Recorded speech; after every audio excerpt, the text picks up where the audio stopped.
முதல் வாசகம்.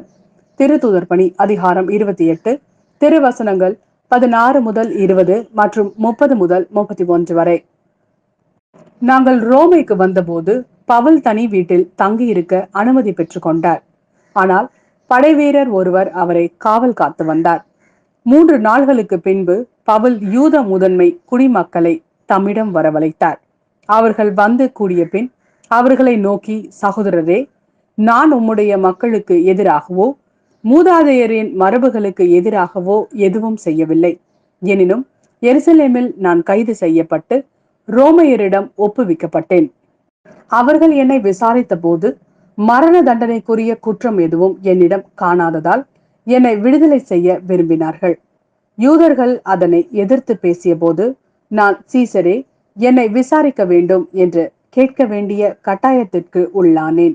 ஆனால் என் இனத்தவருக்கு எதிரான குற்றச்சாட்டு எதுவும் என்னிடம் இல்லை. இதனால்தான் நான் உங்களை கண்டு பேசுவதற்காக அழைத்தேன். இஸ்ரேல் மக்கள் கொண்டிருக்கும் நம்பிக்கையின் பொருட்டு நான் விலங்கிடப்பட்டுள்ளேன் என்றார். பவுல் அங்கு 2 ஆண்டுகள் முழுவதும் தாம் வாடகைக்கு எடுத்த வீட்டில் தங்கியிருந்தார். தம்மிடம் வந்த அனைவரையும் வரவேற்று இறையாட்சியை குறித்து பறைசாற்றி வந்தார். ஆண்டவர் இயேசு கிறிஸ்துவை பற்றி முழு துணிவோடு தடை ஏதுமின்றி கற்பித்துக் கொண்டிருந்தார். இது ஆண்டவரின் அருள்வாக்கு. இறைவா, உமக்கு நன்றி.